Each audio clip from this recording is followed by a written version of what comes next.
Cordial saludo, apreciados estudiantes que se encuentran conectados esta tarde aquí en la sala. También un cordial saludo para las personas que se encuentran viendo la grabación. Sean bienvenidos a nuestro tercer encuentro de lectura crítica del Plan de Acción Pedagógico Contextualizada.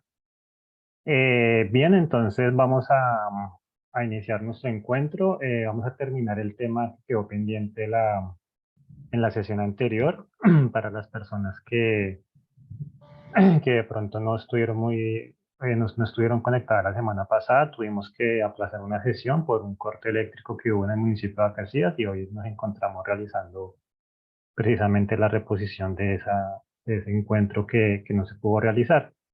Les agradecemos a todos, por favor, mantener cerrados los micrófonos, las cámaras para tener una mejor conexión. En caso de que deseen participar, podemos solicitar el uso de la palabra levantando la mano. Bien, entonces vamos a terminar el tema que quedó pendiente en la clase anterior, en el cual empezábamos a analizar la estructura de ideas de un texto. Bien, entonces, bueno, antes de iniciar, voy a recordar que estamos basando los temas de estos encuentros en las tres competencias de lectura crítica que evalúa el ICFES. La primera competencia es la competencia literal, en la cual debemos aprender a reconocer el significado de las palabras y de las oraciones que encontramos en un texto. Luego tenemos el nivel inferencial, en el cual identificamos las ideas que se exponen en el texto, y por último el nivel crítico valorativo, en el cual ya nos centramos en analizar las implicaciones de la información que estamos leyendo. Bien, entonces, en este apartado vamos a pasar al análisis de la estructura de ideas de un texto, en el cual ya vamos a pasar a analizar lo que es su componente, digamos, el contenido del texto, o sea, el nivel inferencial.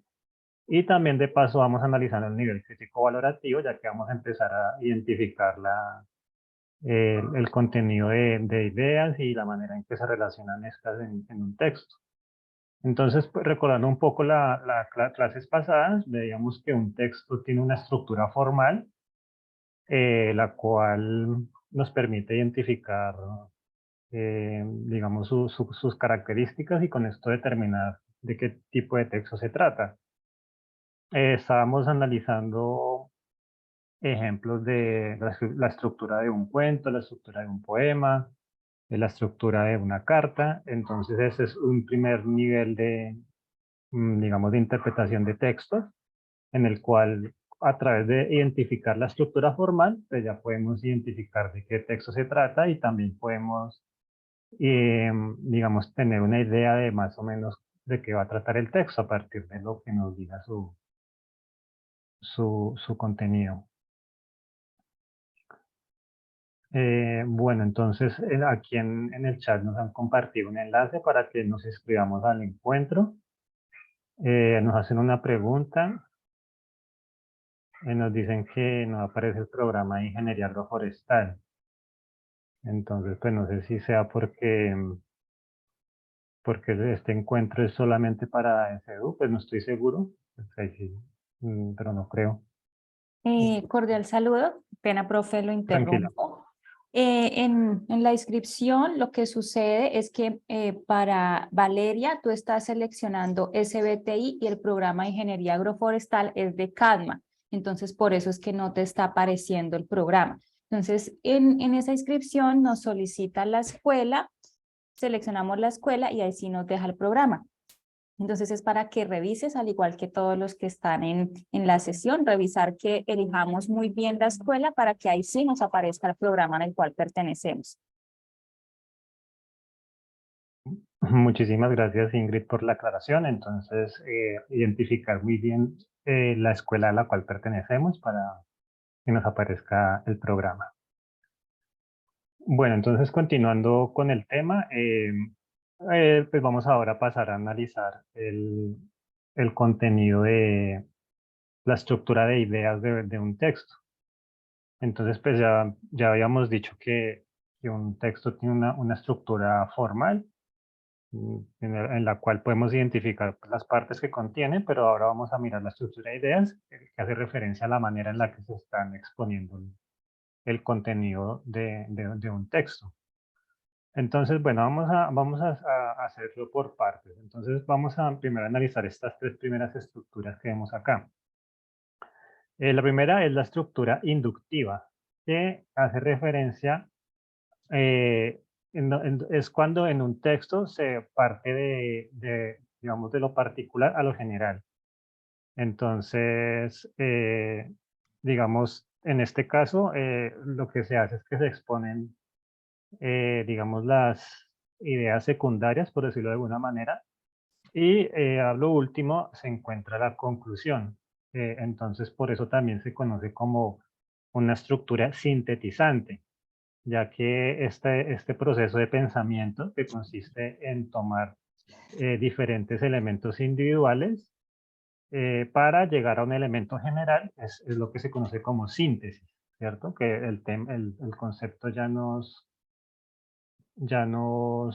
digamos, evoca ese movimiento del pensamiento, como de sintetizar, como tomar diferentes elementos individuales y, digamos, unirlos, mirar lo que tienen en común para obtener un concepto, digamos, que sintetice lo que nos dicen esas ideas individuales. Entonces, eso sería una estructura inductiva. Por su parte, la estructura deductiva sería un proceso con, digamos, lo opuesto a la inductiva. Entonces, lo deductivo es, en esta estructura se plantea el concepto general y luego lo vamos desglosando, vamos analizando sus partes. Entonces, por eso también se le denomina estructura analizante, que un análisis consiste en tomar un elemento o un concepto general y irlo descomponiendo en sus partes. Esa sería la manera en la que funciona una estructura deductiva. Bueno, y la otra estructura de ideas es la estructura circular de encuadre.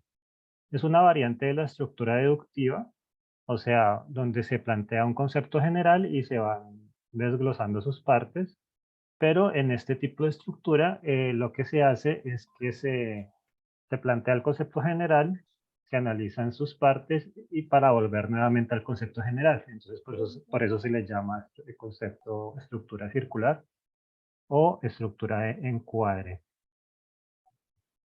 Bueno, entonces ahora vamos a mirar unos ejemplos.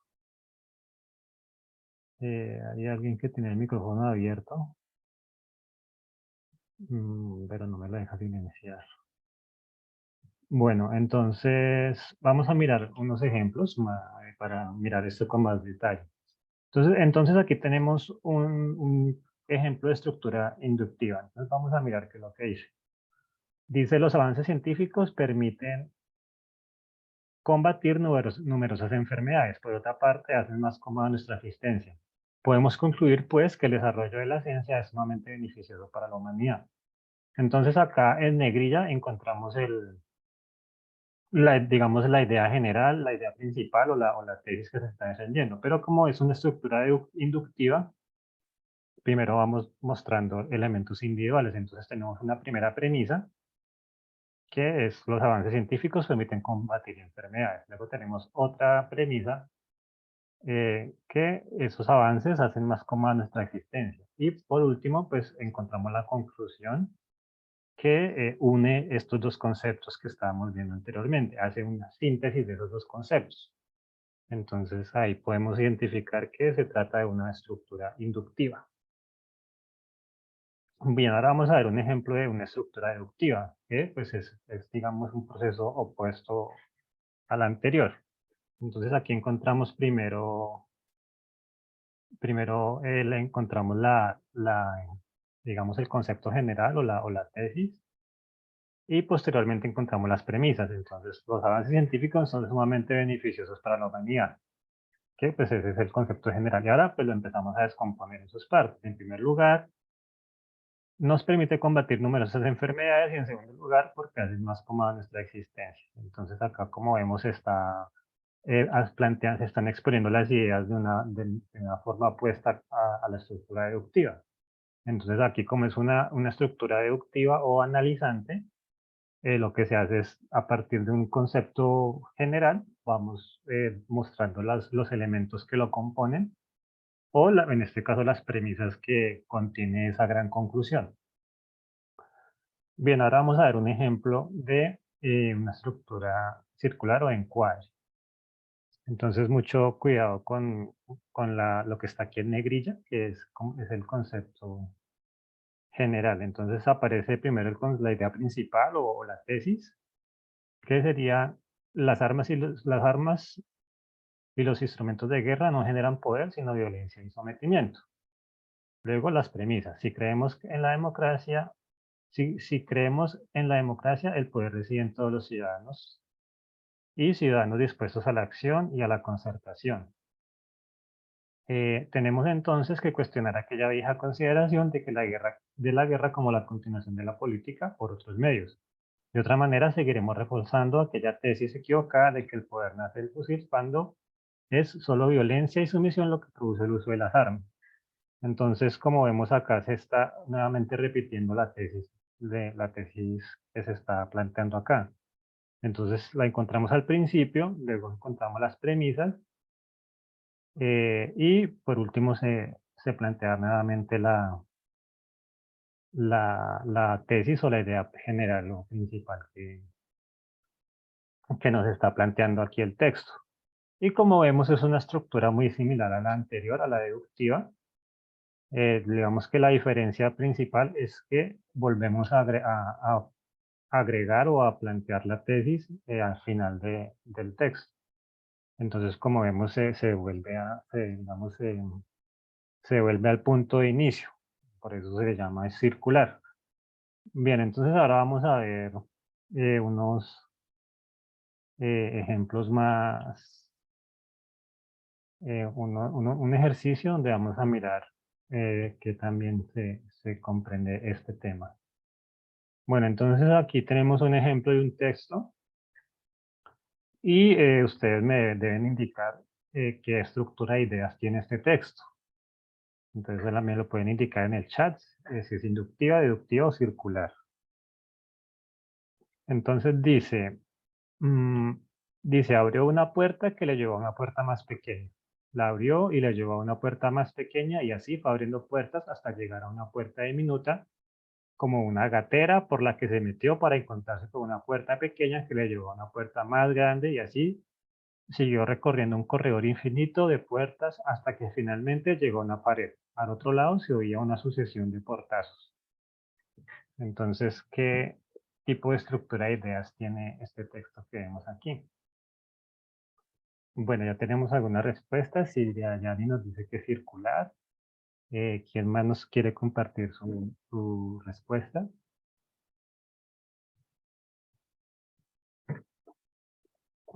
Jenny Alejandra nos dice que es deductiva.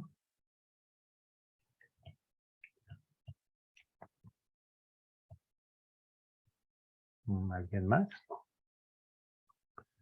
Luna Valera también nos dice que es deductiva. Sandra nos dice que es circular.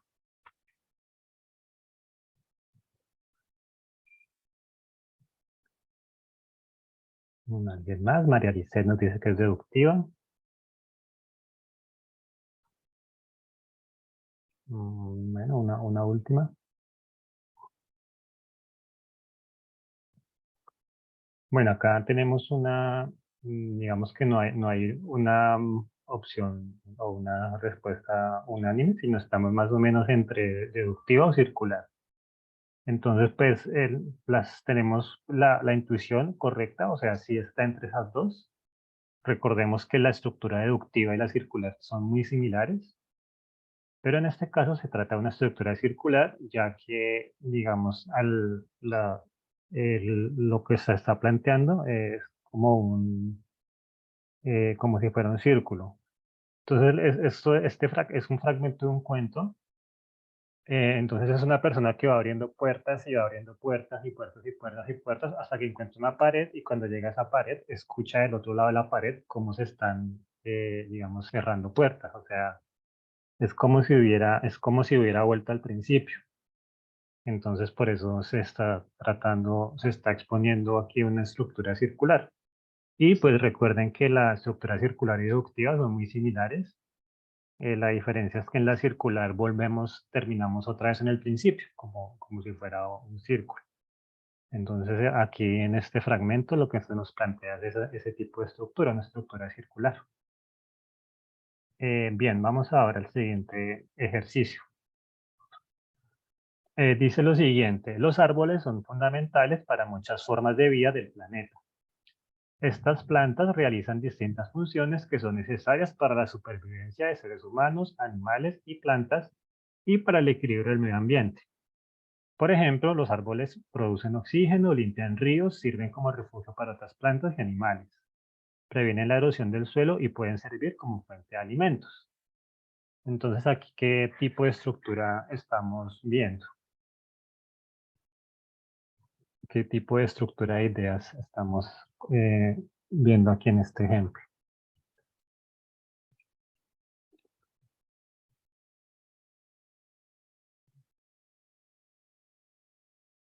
Entonces, digamos que la idea es encontrar cuál sería la idea principal. Si la idea principal la encontramos al principio o al final, o si están ambas partes también. Entonces, ese es el primer paso, identificar la idea principal, o la tesis, también le podemos decir así.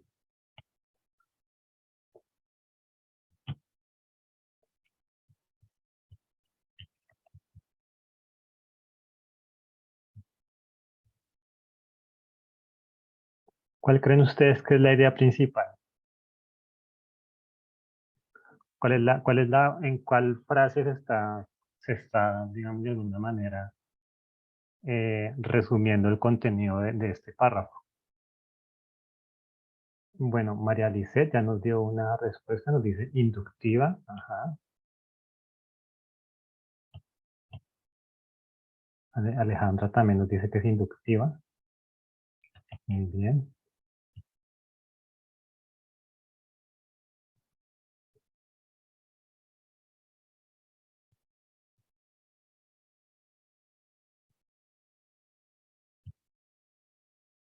Bueno, acá tenemos más respuestas. Inductiva, inductiva, nos dicen que es inductiva. Ajá.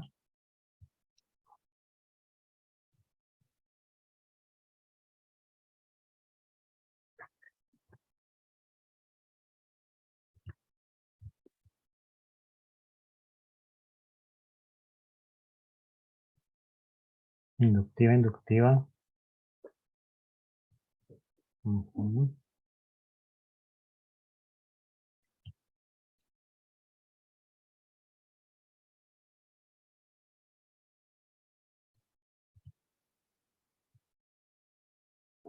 Bueno, la mayoría se va por la opción inductiva. Eh, Jason nos dice que acabo de llegar. Buenas tardes, Jason.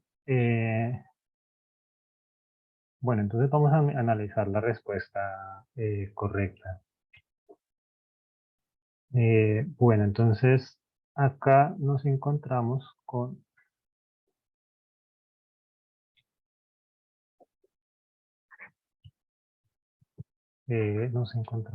una estructura deductiva, ya que, digamos, en una estructura deductiva, lo que hacemos es ir de lo general a lo particular. Entonces, como les decía, la clave está en encontrar la idea principal o la oración que sintetiza la información que está expuesta en el párrafo. Entonces, ¿cuál es la oración que tiene la información más general que podemos encontrar acá? Pues esta que está acá de primera. Entonces, los árboles son fundamentales para muchas formas de vida del planeta. Porque si analizamos las siguientes oraciones son como ideas que precisamente lo que nos hacen es, digamos, nos dan información de esta conclusión que está, o este planteamiento que está aquí al principio. Entonces nos dice que las plantas realizan distintas funciones que son pues, necesarias para la supervivencia de animales y plantas, para el equilibrio del medio ambiente. Nos dice aquí que las plantas, los árboles sirven para producir oxígeno, limpiar ríos, refugio para plantas y animales, previenen la erosión, bueno, etc.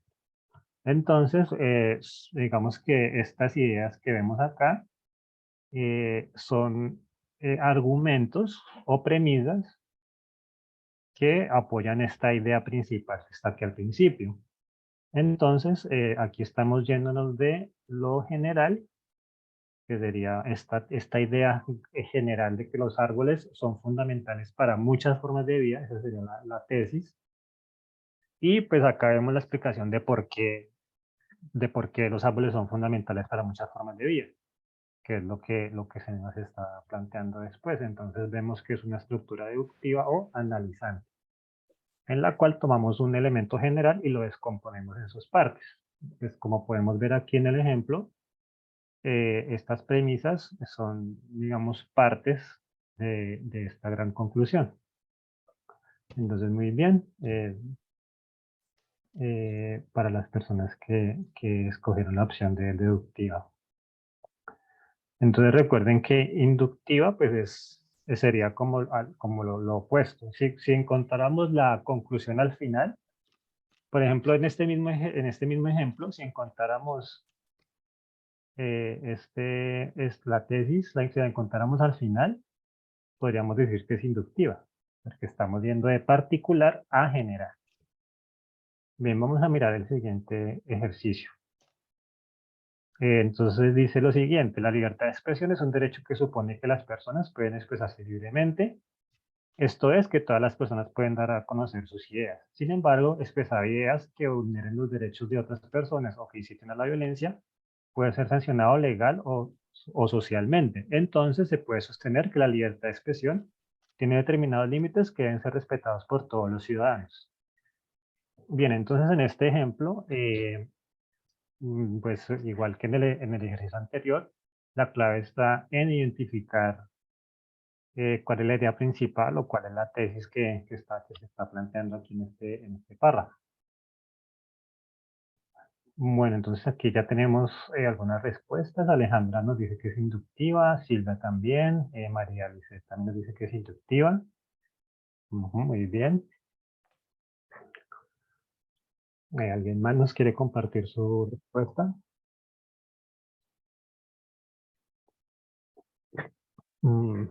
Jason nos dice que es inductiva, muy bien. ¿Alguien más?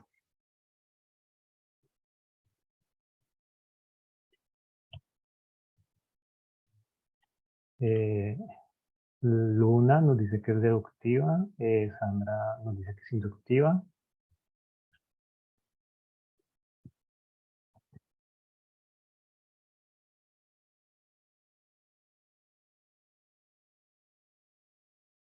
Sureidi nos dice que es circular.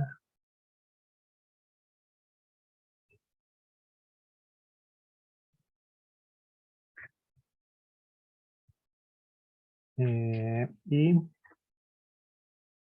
María nos dice que es inductiva y nos dice que es deductiva. Ok, bueno, vamos a mirar entonces cuál es la respuesta correcta. Bueno, aquí nos encontramos ante un texto de estructura inductiva, en la cual lo que vamos a hacer es ir de lo particular a lo general. Entonces, como digamos, analizando un poco el término inductivo, es como inducir a una conclusión, o sea, como llevar hacia alguna parte, inducir. También conocido como estructura sintetizante, es decir, de lo particular a lo general. Entonces acá el truco, digamos que una clave que nos sirve también cuando estamos leyendo, es identificar las palabras o los términos que nos indiquen que estamos ante una conclusión. Una de esas palabras es este entonces. Entonces, por lo general es una palabra que se utiliza para indicar que vamos a hablar de una conclusión, ¿cierto? Que uno dice como, bueno, o argumento 1, argumento 2, argumento 3, entonces la conclusión. Esa palabra nos permite identificar que es una conclusión. Aquí tenemos la conclusión aquí al final. Y lo que vemos anteriormente son argumentos que precisamente van a llegar a esta conclusión. Entonces, el primer argumento es que la libertad de expresión es un derecho que supone que las personas se pueden expresar libremente, o que las personas pueden dar a conocer sus ideas. El siguiente argumento es que expresar ideas que vulneren derechos de otras personas o que inciten a la violencia puede ser sancionado. Entonces, o sea, ya conclusión, la libertad de expresión tiene determinados límites que deben ser respetados por todos los ciudadanos, ¿cierto? Entonces, eso es lo que esa es la conclusión que nos está planteando acá. Que a pesar de que podamos expresarnos libremente, pues tampoco podemos vulnerar la honra de otras personas o, digamos, incitar a la violencia hacia otras personas, sino que la libertad de expresión tiene ciertos límites. Entonces, esa sería la conclusión que se nos plantea aquí en este texto. Bueno, vamos a pasar a las siguientes estructuras de ideas. Bueno, entonces la siguiente sería la estructura problema-solución, en la cual digamos que vamos a encontrar, como su nombre lo dice, un problema planteado y posteriormente una solución al mismo.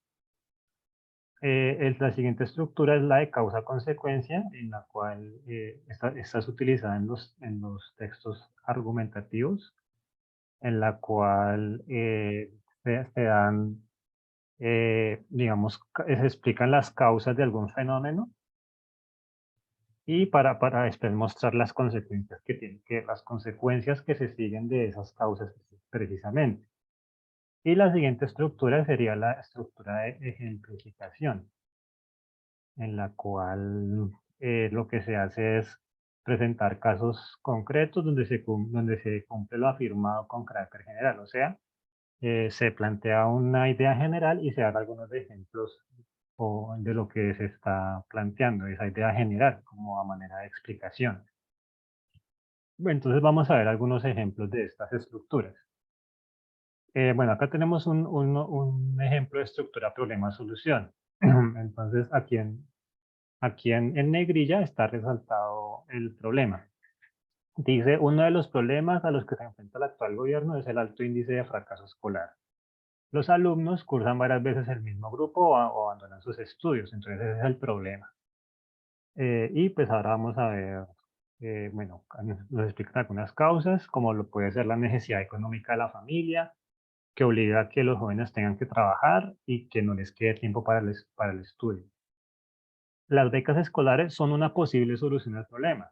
Sin embargo, su otorgamiento no puede ser indiscriminado ni utilizado como un arma electoral, sino con la finalidad de apoyar los estudios y lograr que las siguientes generaciones estén mejor preparadas. Por favor, les pedimos que nos colaboren con los micrófonos. Gracias. Bueno, entonces, como vemos, encontramos un problema, que en este caso es que hay, digamos, mucho fracaso escolar. Nos dicen que una de las causas puede ser económica, por lo tanto, una solución puede ser que hayan unas becas para que la gente pueda estudiar, para que la gente de bajos recursos pueda estudiar, pero que obviamente esas becas tienen que ser, digamos, no pueden ser dadas así a cualquiera, porque se puede prestar para malas prácticas, como por ejemplo, digamos, como para hacer, por ejemplo, un arma electoral o de pronto que no lleguen a las personas que realmente la necesitan. Entonces acá vemos cómo está el problema planteado y la solución. Entonces de esa manera identificamos que este texto tiene una estructura de ideas, problema, solución. Bien, vamos a mirar el siguiente ejemplo, causa-consecuencia. Entonces, como lo dice su nombre, encontramos las causas y las consecuencias. Es como causa-consecuencia, es como el porqué de las cosas, ¿no? Entonces, primero vemos el porqué, que serían las causas. Las condiciones de suelo, temperatura, humedad atmosférica y regímenes de lluvia varían mucho en distintos lugares del planeta. Esos son, digamos, el porqué. Eh, por este motivo, o sea, estos son lo que les mencionaba en el ejemplo anterior. Hay unas palabras que nos permiten identificar conclusiones, ¿no? Entonces, por este motivo, de esta forma, por lo tanto. Entonces aquí ya sabemos que hay que lo que sigue después va a ser una conclusión. Por lo tanto, o por este motivo, la Tierra presenta una enorme variedad de ambientes. Entonces acá tenemos causa-consecuencia. Entonces las causas, pues son todas estas condiciones diferentes de, digamos, de atmósfera, de lluvia, que nos llevan a afirmar que como consecuencia en la Tierra hay diferentes variedades de ambientes. Entonces acá, pues la clave también está en identificar la consecuencia o la conclusión. Que para esto nos podemos guiar por estas palabras que nos indican que vamos a hablar de una conclusión. Bien, entonces vamos a mirar la siguiente, estructura ejemplificación. Entonces aquí lo que vamos a encontrar son ejemplos que nos permiten entender mejor lo que se está diciendo. Entonces dice, los celíacos no pueden consumir alimentos que contengan gluten, como pan y pastas. Entonces, esta palabrita como, pues lo que nos está indicando es que, digamos, podríamos poner como por ejemplo, ¿cierto? Es una manera también de reconocer que vamos a hacer una analogía, como o vamos a dar algunos ejemplos, como pan y pasta. Entonces acá nos están diciendo alimentos que contengan gluten, ¿cierto? Como cuáles, como por ejemplo, pan y pastas, perdón. Entonces allí encontramos la estructura de ejemplificación. Bueno, entonces vamos a hacer un ejercicio similar al anterior. Vamos a encontrar un fragmento de texto y ustedes me indican en el chat cuál es la estructura de ideas que contiene ese fragmento.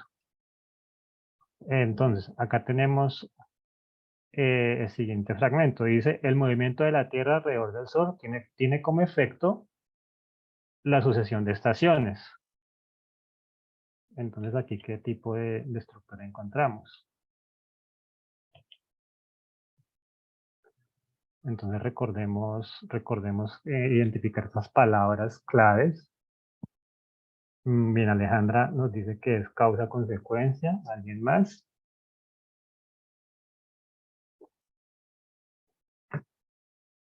María Lisset también nos dice que es causa-consecuencia. Silvia Dayan también. Jason David también nos dice que es causa-consecuencia. Ajá, muy bien. ¿Alguien más?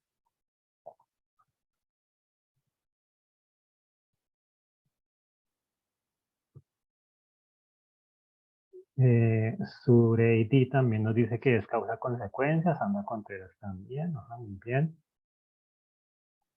Bueno, aquí hay unanimidad en la respuesta. Nos encontramos ante una estructura, ajá, Italo Ali también, muy bien, ante una estructura de ideas de causa-consecuencia. Entonces, pues, aquí la palabra clave es esta, tiene como efecto. Entonces, eso lo que nos dice es que que lo que sigue es una conclusión o vamos a dar unas consecuencias. Entonces, aquí está el porqué del movimiento alrededor del Sol, o sea, que la Tierra se mueve alrededor del Sol tiene como efecto o como consecuencia la sucesión de estaciones. Entonces, ajá, muy bien, acá se está exponiendo una estructura de causa-consecuencia. Vamos ahora a mirar el siguiente ejercicio, el siguiente fragmento dice lo siguiente. Los artistas vanguardistas han cambiado la forma y el contenido del arte. Tal es el caso de Picasso, quien modificó la manera en que se produce el arte con la técnica del collage. Entonces aquí nos encontramos ante qué tipo de estructura. Bueno, Alejandra nos dice que ejemplificación. ¿Alguien más? Jason también. Silvia Dayan también. Nos dicen que ejemplificación. Sandra también. Entonces, aquí también encontramos una respuesta unánime. Italo Ali también nos dice que ejemplificación. Muchas gracias por participar. Entonces encontramos aquí que hay unanimidad en la respuesta. Efectivamente nos encontramos ante una estructura de ejemplificación. Entonces se nos da una premisa general, que es que los artistas vanguardistas han cambiado la forma y el contenido del arte.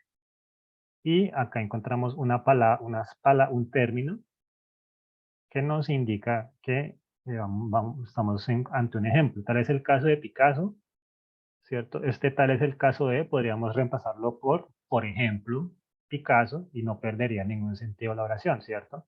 Tal es el caso de, o por ejemplo, como Picasso, quien modificó la manera en que se produce el arte con la técnica del collage. Entonces acá se nos está dando un ejemplo para explicar mejor la idea que se está exponiendo en el fragmento de texto. Entonces, muy bien. También a María Licen, a Narda, a Angie, que también nos han compartido sus respuestas en el chat. Bien, entonces vamos al último ejemplo de esta parte. El fragmento dice lo siguiente: el transporte es una necesidad del ser humano y es parte esencial de su evolución tecnológica. Es por esto que el ser humano ha desarrollado diversos tipos de transporte, desde las rudimentarias carretas y trineos hasta vehículos inmensos capaces de transportar toneladas de productos y personas. Entre estos se pueden encontrar los aviones, que son el método de transporte más rápido que se ha inventado después de los cohetes espaciales. Entonces aquí nos encontramos ante problema-solución. Ajá.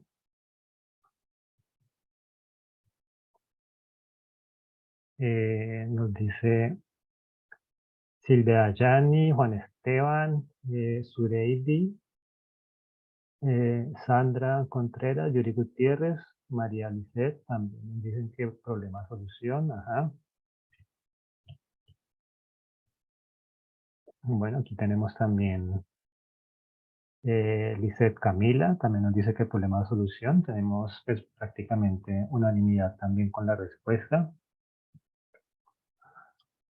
Entonces, bueno, vamos a analizar el resultado. Efectivamente, como dijo la mayoría, es una estructura de problema-solución.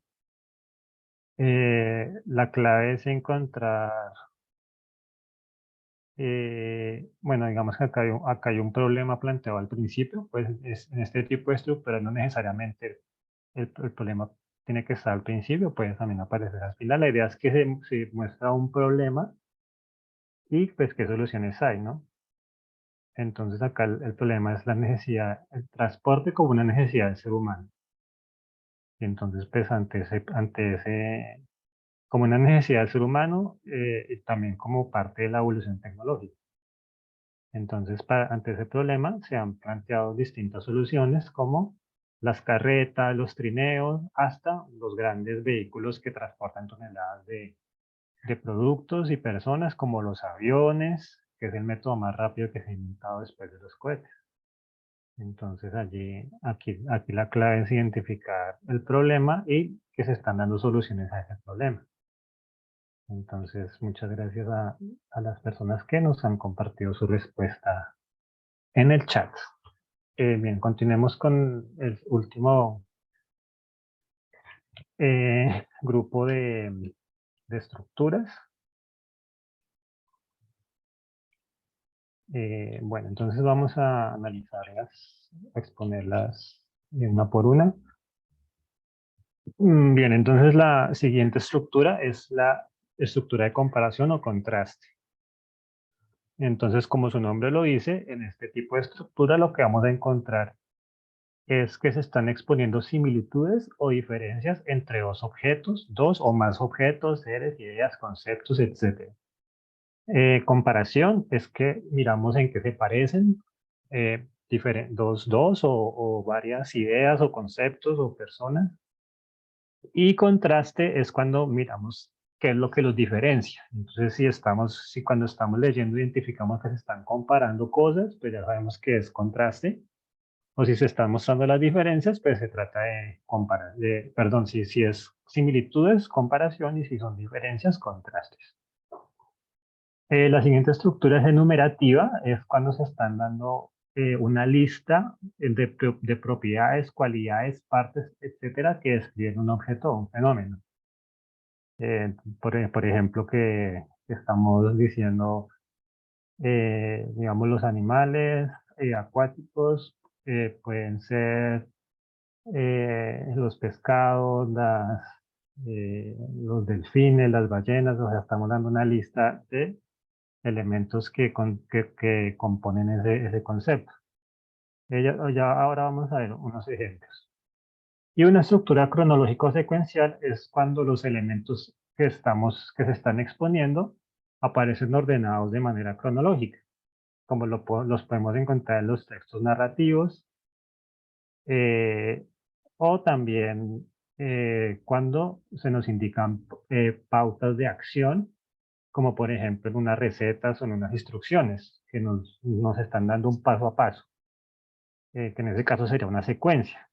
Entonces, cronológico es cuando estamos contando, por ejemplo, una historia, digamos, por ejemplo, una biografía, suele ser contada de manera cronológica, ¿no? Que la persona nació en tal año, luego fue al colegio, luego fue a la universidad, luego se casó, bueno, en orden cronológico. O secuencial cuando estamos dando un procedimiento que se debe seguir paso a paso, como en una receta. Primero, precaliente el horno a tanta temperatura, y luego agregue tanta harina, tantos huevos, tanta mantequilla, bueno, una secuencia que se debe hacer en ese orden. Bien, vamos a mirar los ejemplos. Entonces, comparación o contraste. Las playas de este país son los lugares turísticos más elegidos. Sin embargo, muchas personas prefieren las del norte a las del sur. Las playas del norte reciben 2 millones de turistas cada verano, mientras que las del sur, 700.000 individuos en la temporada alta. Las playas del norte son más cálidas y tienen mejores hoteles. En cambio, las playas del sur son más frías y cuentan con alojamiento de calidad, que suele ser de 3 o 4 estrellas. Entonces acá estamos mirando, estamos haciendo un contraste entre dos lugares, que serían las playas del norte y las playas del sur. Entonces acá nos están mostrando en qué se diferencia. Entonces las del norte reciben más gente, las del sur menos, entonces ahí vemos el contraste, ¿no? Que pues, digamos, hay más personas en las del norte que en las del sur. Las del norte son más cálidas, tienen mejores hoteles, pero las del sur son más frías y cuentan con un alojamiento de calidad de 3 o 4 estrellas, o sea, como que podríamos encontrar de pronto alojamiento más económico allí. Entonces ahí podemos analizar las ventajas, ¿no? O sea, las playas del norte pues tienen un clima más agradable, pero obviamente van a tener muchas más personas, mientras que las playas del sur pues pueden ser un poco más frías, pero vamos a encontrar que no va a haber tanta gente e incluso podemos encontrar alojamiento mucho más económico. Entonces ahí estamos contrastando dos conceptos que serían en este caso las playas del norte y las playas del sur. Bien, estructura enumerativa. Dice, algunas setas de apariencia inofensiva pueden matar a un ser humano. Bueno, para los que no conozcan, setas son hongos también. Se les dice hongos. La seta más peligrosa de nuestros bosques es la Amanita phalloides, que se reconoce por tener unas láminas blancas bajo su sombrero verde o una especie de faldilla o anillo alrededor del pie. Por otra parte, otras setas muy venenosas son el boleto de Satanás de color rojizo y con poros debajo del sombrero. Y la Amanita muscaria, una llamativa seta de sombrero rojo o anaranjado con pintas blancas. Entonces acá se nos está dando una lista de pues en este caso de hongos venenosos. Entonces nos dicen, bueno, hay setas inofensivas, pero que pueden matar a un ser humano. Y nos empiezan a dar la lista. Que la Amanita phalloides, que el boleto de Satanás y la Amanita muscaria. Entonces ahí, pues no necesariamente se está enumerando, pero sí se está haciendo una lista. Como los hongos venenosos son los siguientes. Nos empiezan a dar una lista. Entonces allí nos encontramos ante una estructura de carácter enumerativo. Y una estructura cronológica, como por ejemplo aquí, donde nos dice los medicamentos se deben inyectar cada 4 horas. Primero debemos colocar la inyección vitamínica. Posteriormente se inyecta el medicamento antibiótico y finalmente se inyecta el día siguiente a la misma hora el antibiótico. Hasta completar los 7 días. No se debe de exponer a infecciones y climas extremos durante 15 días para evitar complicaciones. Entonces recordemos que la estructura cronológica la podemos encontrar, digamos, dando un procedimiento, una secuencia de pasos como en una receta o también un procedimiento que se debe hacer paso a paso. Pues en este caso encontramos que se están combinando los dos tipos de estructuras, ¿no? Porque nos están dando un procedimiento de en qué orden debemos inyectar las medicinas, pero además nos están dando las horas, ¿no? Nos dice que al día siguiente se realiza, se aplica la última y se tiene que hacer esto durante 7 días y que debemos evitar exponernos o cuidarnos durante 15 días para que no hayan complicaciones. Entonces acá encontramos que se nos está describiendo un procedimiento paso a paso que se debe seguir en este orden estricto para que funcione. Bien, entonces ahora vamos a realizar el ejercicio de estas estructuras. Bien, entonces vamos a leer este primer texto. Dice, salí a trabajar y cuando encendí el motor sonó en forma extraña el automóvil y después se apagó. Abrí el cofre y traté de buscar la falla, pero a primera vista no la encontré. Posteriormente traté de encender otra vez el coche y prendió sin problema. Pero decidí apagar nuevamente el motor y volver a encenderlo, pero no prendió.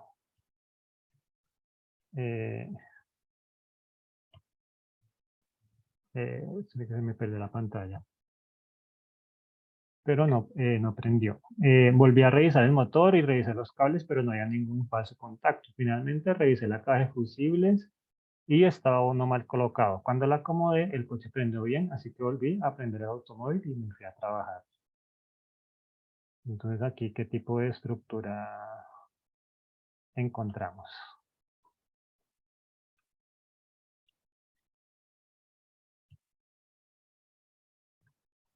Bueno, ya tenemos varias respuestas. Bueno, Alejandra nos dice que cronológica, Silvia Yani también, María Lisset también, Jason, David también, Judy, nos dicen que cronológico. Pues bueno, acá tenemos unanimidad. Lisset Camila también nos dice que cronológico. Bien. Bueno, entonces aquí efectivamente eh, nos, como la mayoría respondió en el chat, se trata de una estructura cronológica, ya que nos están contando en orden cronológico un procedimiento, eh, prá- prácticamente como si fuera un diario, donde se nos está contando lo que, digamos, un problema o una situación que se presentó y pues nos la están exponiendo en orden cronológico, ¿no? Que empecé a trabajar por la mañana y que primero prendí el motor, sonó extraño, se apagó, abrí el cofre para ver qué había, luego lo intenté prender, pues, pero se volvió a apagar, luego volví a revisar y luego revisé tal cosa, había una cosa que estaba mal, la acomodé, y ya por fin pude prender el carro y me fui a trabajar. Entonces ahí se nos está contando de manera cronológica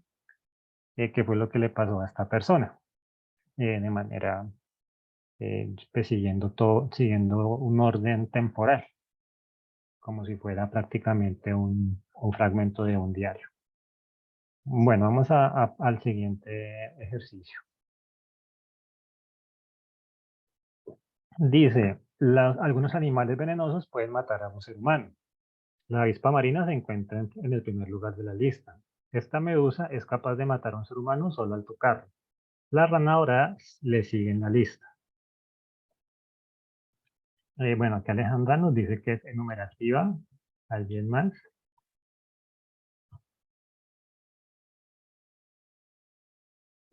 Suredi también nos dice que es enumerativa. Silvia Dayani, María Lisset. Sandra Contreras también nos dice que es enumerativa. Lisset, Camila también. Italo Ali, Angie Morales nos dicen que es enumerativa. Narda nos dice que es enumerativa también. Aquí tenemos, bueno, tenemos unanimidad en las respuestas. Luna Valeria también nos dice que es enumerativa. Muchas gracias por sus participaciones. Efectivamente nos encontramos ante una estructura enumerativa, ya que podemos encontrar una especie de lista de elementos que componen este tema, que serían los animales venenosos. Los animales venenosos que pueden matar al ser humano. Entonces encontramos una lista. En el primer lugar, la avispa marina. Y que le sigue en la lista la rana dorada. Con este sencillo fragmento podemos identificar que nos encontramos ante una estructura enumerativa. Pues a pesar de que no hayan muchos elementos, con los dos que encontramos, podemos reconocer que se nos está dando una lista de elementos que componen esta idea, que serían los animales venenosos o los animales más venenosos para el ser humano. Entonces, muy bien, que se identifica de esta manera la estructura de este texto. Bueno, entonces aquí en este fragmento dice fue un sonido fuerte como el de una explosión. Entonces acá, ¿qué tipo de estructura encontramos? Comparación, contraste. Ajá. ¿Alguien más? Nos responde Alejandra. María Lisset también nos dice que comparación, contraste. Italo Ali también. Sandra también. Su Lady también nos dice que es comparación. Luna Valeria también nos dice que es comparación, contraste. Muy bien. Narda nos dice también que es comparación, contraste. Muy bien. Bueno, Lizeth Camila, Jason David, Dana. No, hay también unanimidad en la respuesta. Bueno, vamos a mirar. Angie Morales también nos dice que es estructura de contraste. Efectivamente, nos encontramos ante una estructura de comparación-contraste que como, digamos, la manera más sencilla de identificarla es cuando se dan ejemplos de lo que se está exponiendo, ¿no? Entonces nos dice que un sonido fuerte, como el de una explosión, ¿cierto? Nos está dando un ejemplo, como un ejemplo de lo que se quiere explicar. Bueno, entonces, bueno, vamos a pasar al último tema de esta sección, que sería las funciones del lenguaje. Bueno, entonces, dentro de las funciones del lenguaje, digamos que la principal función es que las personas interactúen y coordinen sus acciones mediante la comunicación de significados construidos por el emisor y destinados a un receptor, ¿no? Pues recordemos que la comunicación pues es un proceso donde intervienen, son dos elementos los que intervienen allí, el emisor, que es la persona que construye el mensaje, y el receptor, que es la persona que lo recibe. Y el receptor a su vez se vuelve emisor de los significados que va construyendo como una herramienta de interacción y comunicación. El lenguaje tiene diferentes funciones, o sea que hay una interacción entre el emisor y el receptor al momento de comunicarse. Bueno, dentro de las funciones que tiene el lenguaje, una puede ser convencer a los demás, convencer a otro de creer o hacer algo, lo que se denomina función persuasiva o apelativa, cuando, o sea, digamos, dentro de una función del lenguaje está en convencer a los demás de algo. Por ejemplo, que yo quiero digamos cuando yo estoy tratando de explicar un punto de vista y quiero que las demás personas me comprendan, pues allí me encuentro ante la función persuasiva. Otra función puede ser expresar las emociones, los sentimientos o las sensaciones, que en este caso sería la función expresiva, en la cual, pues, digamos, no estoy tratando de convencer o de exponer un punto de vista, sino que expresando lo que siento, expresando mis emociones en algún momento. Y otra función puede ser la función informativa o referencial, que es cuando yo quiero informar a alguien de algo. O sea, digamos, no estoy exponiendo un punto de vista, ni estoy expresando mis emociones, sino simplemente estoy informando algo. Como tú debemos tener cuidado porque está lloviendo muy duro y puede haber una inundación, entonces ahí estoy informando. Entonces esas serían algunas de las funciones principales del lenguaje. Obviamente cada una de estas funciones, al momento, digamos, cada una de estas funciones se relaciona con algún tipo de texto.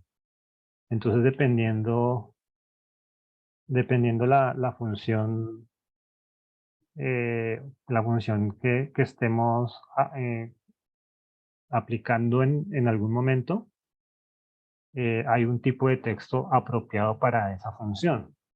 Entonces, si queremos persuadir o persuadir o convencer a las personas de algo, pues el tipo de texto que encontramos puede ser la publicidad, que obviamente la publicidad siempre tiene un fin persuasivo. Cuando se hace una pieza publicitaria, lo que se busca es que la persona que mira esa pieza haga algo, que compre una bebida, o por ejemplo, cuando es una campaña educativa, es que, digamos, por ejemplo, digamos ahorita que estamos con el problema del dengue, por ejemplo, por acá en estas zonas tropicales, pues, digamos, se hacen campañas para generar conciencia en las personas, para que no dejen, digamos, recipientes que puedan almacenar agua, por ahí, por ejemplo, recoger la basura.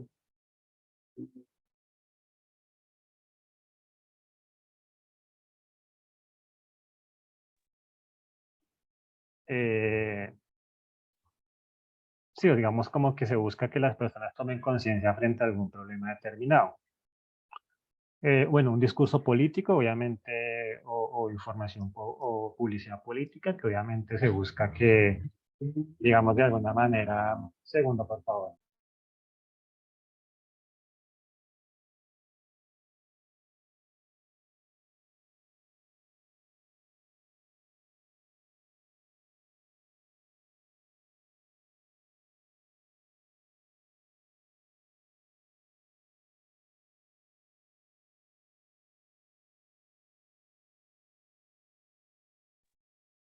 Bueno, una disculpa por el ruido que apareció por allí. Bueno, entonces, un discurso político, obviamente lo que busca es convencer a las personas también de votar por cierto partido, por cierto candidato. Entonces allí se está, digamos, persuadiendo a la persona de que realice su voto por alguna persona o por algún partido. Un artículo de opinión, una crítica de arte, una carta, bueno, hay diferentes tipos de textos que tienen una función persuasiva o apelativa. Cuando es una función expresiva, pues los textos más apropiados son los textos de carácter literario o poéticos, como también se le conoce a esta función, como pueden ser los poemas, las novelas, cuentos, las obras de teatro o las cartas digamos, expresan emociones. Una carta de amor, por ejemplo, que, digamos, es diferente a otro tipo de carta, ¿no? Por ejemplo, digamos, si yo tengo una intención persuasiva, yo puedo enviar una carta a una persona para persuadirlo de algo, ¿no? Como le envío una carta, por ejemplo, al alcalde, diciéndole como, bueno, señor alcalde, pues quiero que por favor apoye esta propuesta de campaña contra el dengue, porque puede ser beneficioso para el municipio. Bueno, en ese caso la carta tendría una función, digamos, persuasiva. Pero si es una carta de amor, pues allí la función va a ser expresiva. ¿Sí? Pues también es una carta. Digamos que ahí sí lo que las va a diferenciar es la función o la intención que yo tenga detrás de escribir esa carta. Y cuando es una función referencial informativa, pues, los textos más apropiados serían las noticias o artículos informativos, textos escolares, conferencias, cartas, pero que también tengan un carácter informativo o un cartel informativo. Por ejemplo, que es diferente digamos, un cartel publicitario es diferente a un cartel informativo. Por ejemplo, un cartel publicitario como en los ejemplos de clases anteriores que veíamos el cartel de Coca-Cola, ¿no? Con sus elementos allí visuales. Un cartel informativo puede ser, digamos, unas normas de comportamiento de un parque, ¿no? Por ejemplo, ¿no? Que el parque está abierto de tal a tal hora, los menores deben venir con sus padres, las mascotas deben estar con collar. Bueno, ahí estamos simplemente informando, pero no estamos buscando convencer a las personas de algo, ¿no? Es diferente la intencionalidad que hay allí detrás.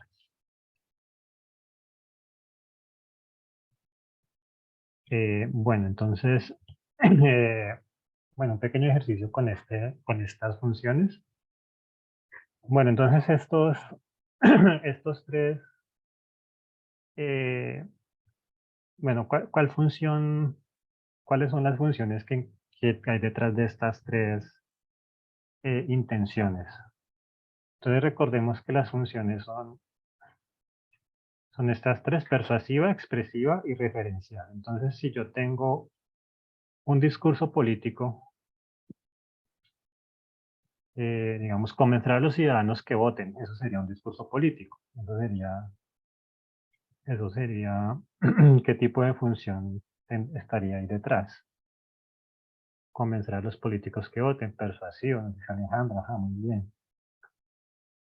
Y si quiero expresar mis emociones, ¿cuál sería la intención que hay allí detrás? Expresiva, ajá, muy bien. Y si quiero dar a conocer un suceso,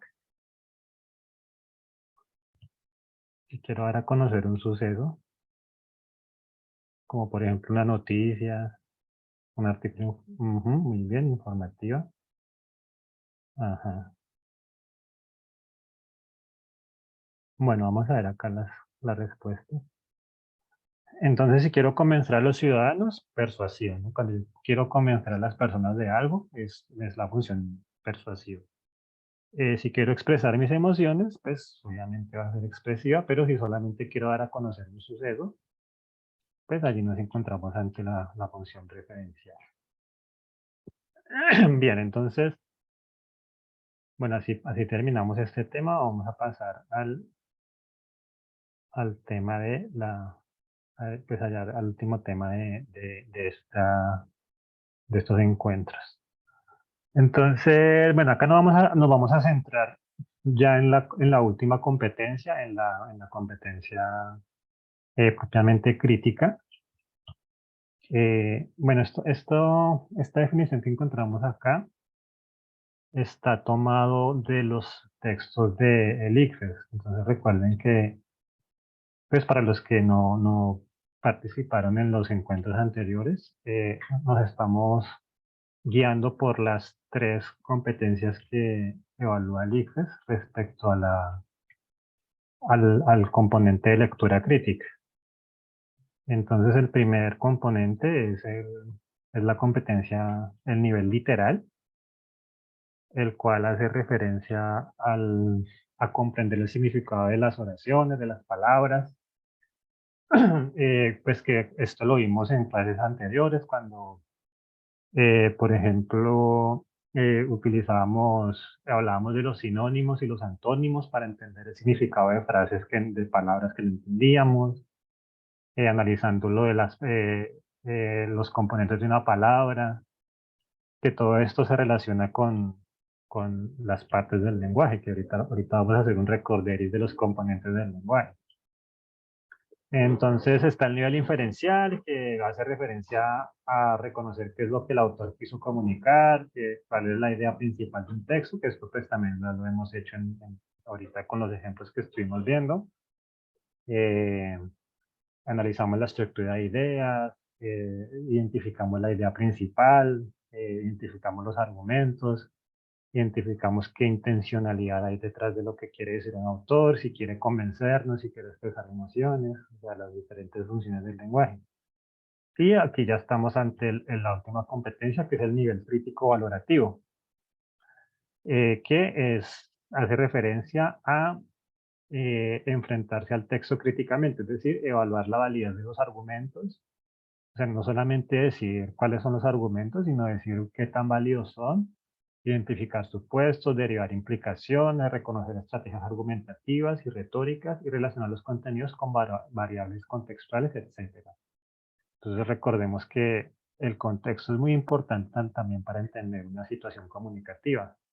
Como vimos un ejemplo con el esquema de la comunicación, donde aparecían unos personajes de los Simpsons allí interactuando, y pues vimos cómo el contexto nos daba mucha información de la situación que estaba allí presente. Entonces, esos son los elementos que se deben tener en cuenta al momento de ya aplicar la competencia crítica propiamente dicha, que es el nivel crítico valorativo. Pero también es importante mencionar que estas competencias están relacionadas entre sí. O sea, si no dominamos los otros niveles, pues no vamos a poder dominar este nivel crítico. O sea, si no dominamos el nivel literal, o sea, que es el nivel más básico, comprender el significado de las palabras. Si no dominamos el nivel inferencial, que es comprender la intención que tiene el autor, pues obviamente no vamos a poder hacer el siguiente proceso, que es derivar las implicaciones, reconocer la validez de los argumentos, reconocer cuál es la estrategia argumentativa que está utilizando el autor. Entonces, por eso es importante dominar las tres competencias. Bueno, entonces un recorderis de la primera clase, los componentes del lenguaje.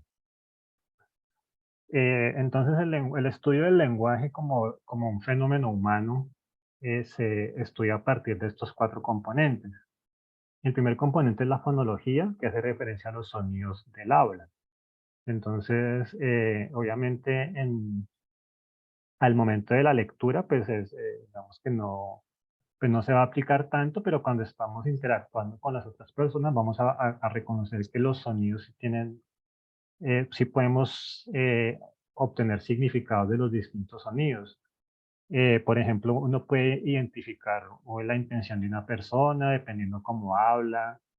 Por ejemplo, si está nerviosa, pues cuando está nerviosa, pues obviamente la voz le va a cambiar. Podemos reconocer el acento.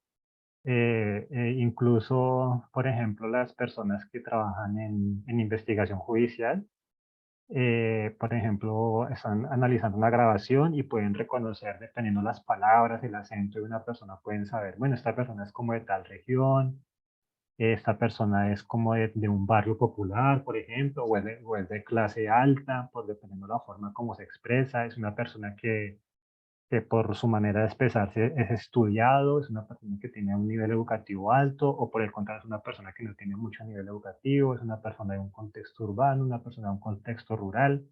Toda esa información se puede obtener a partir de solamente analizar los sonidos o la manera en la que una persona habla. Ese es el nivel de la fonología.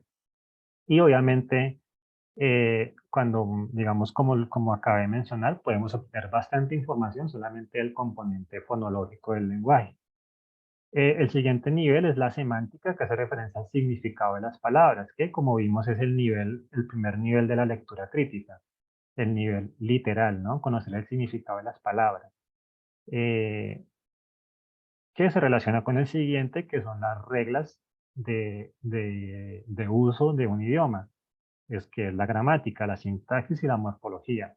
Entonces recordemos que vimos diferentes estrategias para identificar una palabra, que los sinónimos, que los antónimos, la morfología que hace referencia a cómo se compara una palabra. Entonces recuerden los ejemplos cuando veíamos, por ejemplo, para identificar el significado de una palabra, como por ejemplo impoluto, ¿cierto? Que tenía la parte in, que era una negación, y poluto, que hacía referencia como a suciedad, ¿no? Entonces, pues al combinarlas, pues ya encontramos su significado. También cuando veíamos las estructuras de ideas, que hay algunas palabras que me indican que es una conclusión, ¿cierto? Palabras como entonces, como por lo tanto, como así las cosas, teniendo en cuenta esto, son elementos que me permiten identificar una conclusión y de paso me permiten identificar si el texto es un texto de relación causa-consecuencia o el problema-solución. Esos elementos gramaticales me permiten realizar precisamente esa interpretación. Y ya el tercer nivel, que es la pragmática, que hace referencia al uso del lenguaje. Entonces aquí ya entran elementos, digamos, los elementos propios de la lectura crítica. Analizar el contexto, analizar la intencionalidad. Eso hace referencia al uso del lenguaje, que es un paso más allá de los anteriores elementos. Más allá del sonido, de la semántica y la gramática, la pragmática ya hace referencia al uso propiamente que se hace del lenguaje. Entonces estos son los componentes del lenguaje y como vimos pues han estado presentes a lo largo de los distintos temas que hemos abordado en estos encuentros. Bueno, entonces acá tenemos unos elementos que se llaman los criterios de textualidad. Bueno, hay dos lingüistas que se llaman Robert de Beurandt y Wolfgang Dressler, los cuales propusieron el análisis del texto. Entonces, cuando nosotros estamos haciendo un análisis textual para ser aplicado en el ámbito de estudio sobre el uso del lenguaje, debemos guiarnos por 7 criterios que son los criterios de textualidad. Estos criterios, digamos, se deben tener en cuenta al momento de realizar una lectura crítica, pero también los podemos tener en cuenta al momento de escribir, ya que la lectura y la escritura son dos procesos que están muy relacionados. Y de hecho son, digamos, se complementan entre sí. Si yo quiero mejorar mi escritura, tengo que leer bastante. Si quiero tener vocabulario, si quiero conocer estrategias argumentativas para mejorar mi forma de escribir, pues tengo que leer bastante. Y también, sí, y también la escritura también me permite, por ejemplo, cuando yo estoy leyendo, si yo voy tomando apuntes, si yo, digamos, sé reconocer la idea principal, sé reconocer los argumentos principales, pues eso también me permite mejorar mi nivel de lectura. Entonces, por eso es importante tener presente siempre que esa relación que hay entre lectura y escritura. Eh, de hecho, al principio de los encuentros había una frase que decía que la lectura crítica axiomatiza el pensamiento crítico, o sea que la lectura crítica de alguna manera es la materialización del pensamiento crítico. Porque digamos que el lenguaje, o sea, a través de la escritura, pues estamos materializando el pensamiento. Entonces, el pensamiento crítico, para materializarlo, pues se hace a través de la escritura y pues de la escritura y la lectura, ¿no? Bueno, entonces vamos a analizar estos criterios uno por uno. Entonces vamos a enumerar de manera general. Son cohesión, coherencia, intencionalidad, aceptabilidad, informatividad, situacionalidad e intertextualidad. Y estos elementos pues se van a relacionar con con los componentes del lenguaje. Y pues ya vamos a ver cómo se relacionan uno por uno. Entonces el primer elemento se llama cohesión. La cohesión textual es la propiedad que permite que cada frase del texto sea interpretada en relación con las demás. La cohesión también es la manera de relacionar y unir las distintas palabras, oraciones y párrafos del texto. Entonces la cohesión hace referencia a la manera en la que están escritas las palabras, siguiendo obviamente las normas gramaticales. Entonces acá tenemos Aquí tenemos que dice semántica y gramática, o sea que esos son los dos componentes que más van a estar relacionados con la cohesión. La imagen que vemos acá son unas fichas de Lego. También se les conocen como bloques de construcción. Las fichas de Lego las podemos utilizar como una metáfora de cómo funcionan las palabras y cómo funciona el lenguaje.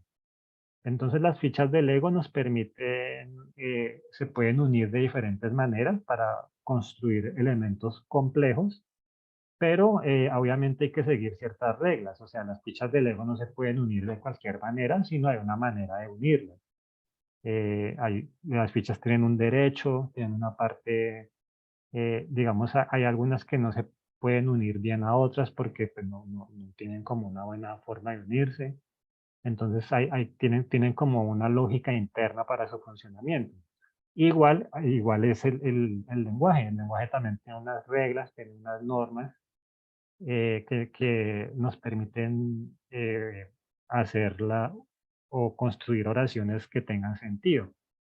En clases anteriores veíamos el ejemplo de cómo una persona aprende un idioma. Por ejemplo, una persona que nunca haya ido al colegio, pero que hable español, ¿sí? O sea, una persona puede hablar español y pues no haber ido al colegio nunca. Esa persona domina su idioma perfectamente y puede reconocer cuando alguien lo está utilizando mal.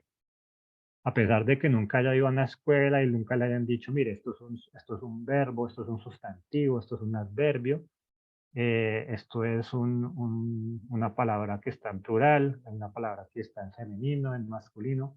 A pesar de que no sea consciente de todas esas reglas, sí puede identificar cuando alguien está utilizando mal su idioma, porque cada idioma tiene unas reglas internas para su funcionamiento.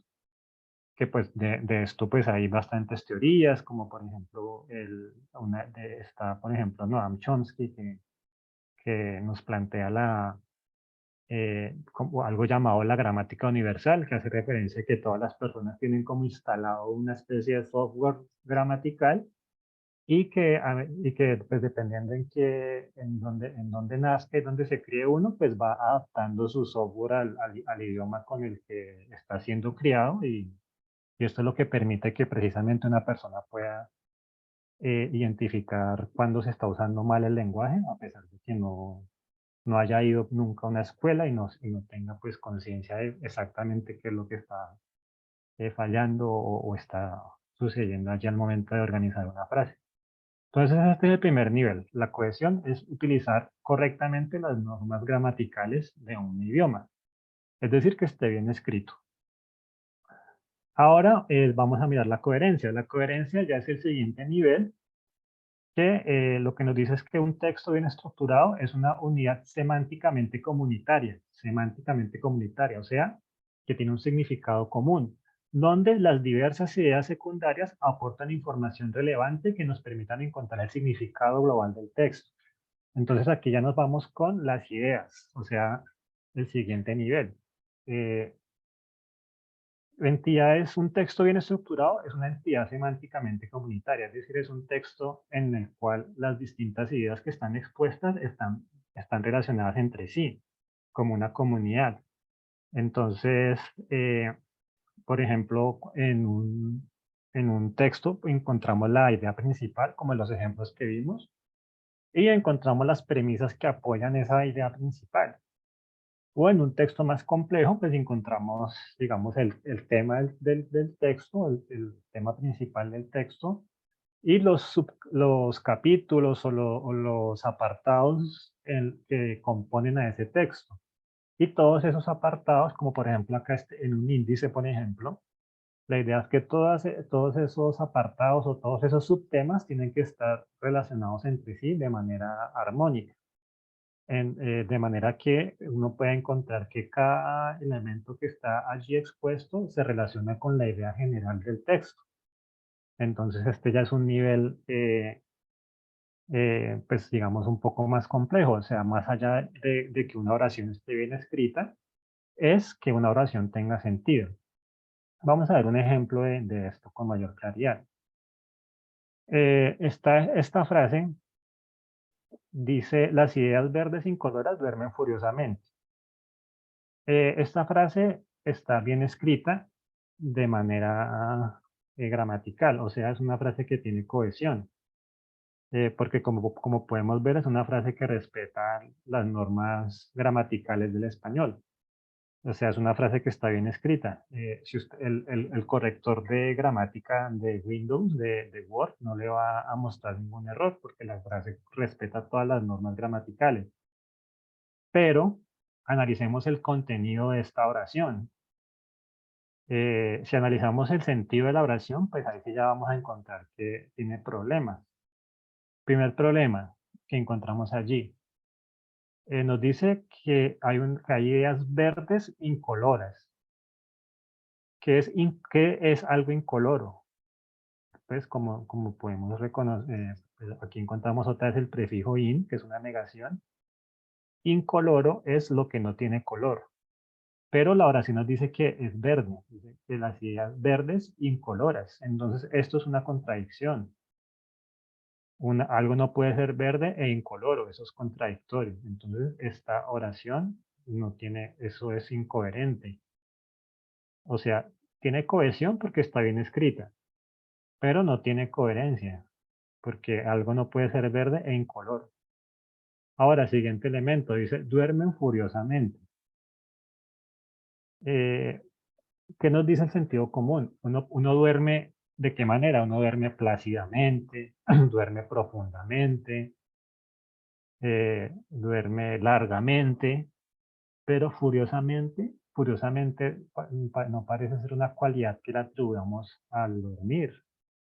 Parece ser una cualidad que la podemos aplicar a otra cosa, ¿no? Como por ejemplo, eh, hablar furiosamente o expresarse furiosamente, pero dormir uno pues no parece que uno pueda dormir furiosamente.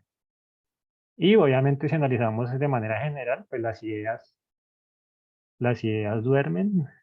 O sea, entonces acá vemos que hay una oración que no tiene coherencia, es incoherente.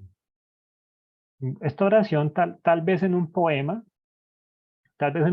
puede tener algún sentido estético, algún sentido artístico, algún sentido de pronto emocional. Pero, digamos, analizado de manera formal, pues es una oración que no va a tener coherencia.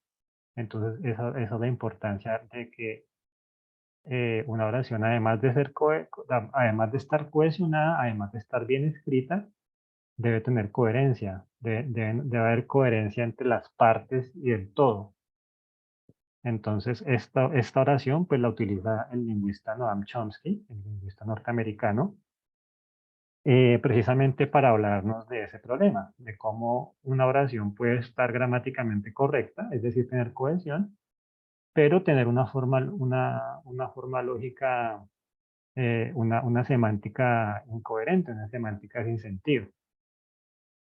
Entonces, eso es digamos, la manera de entender la cohesión y la coherencia. Cohesión, que esté bien escrito. Coherencia, que tenga lógica, que sea coherente, que diga algo con sentido. Bien, entonces vamos a pasar al siguiente elemento. Acá pues, retomamos el esquema de la comunicación.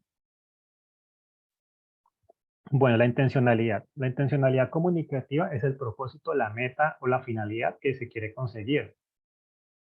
La intención modela el discurso del emisor, puesto que sus actos irán encaminados a lograr el propósito que persigue. Entonces, por eso, acá encontramos la fonología y la pragmática, que nos permiten analizar el contexto.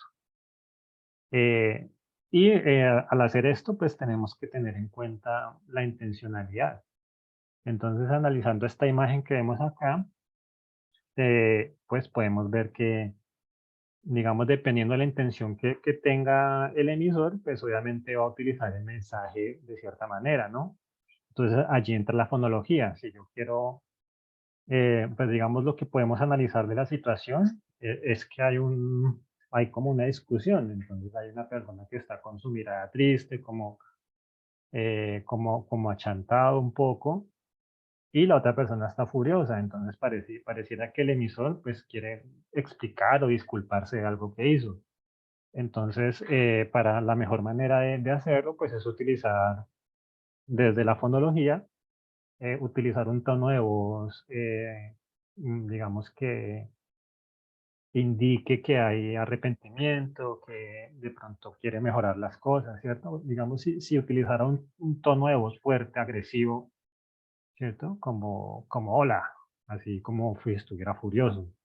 eh, pues allí no se estaría cumpliendo la intencionalidad que tiene. O la intencionalidad sería otra, sería como generar más problemas.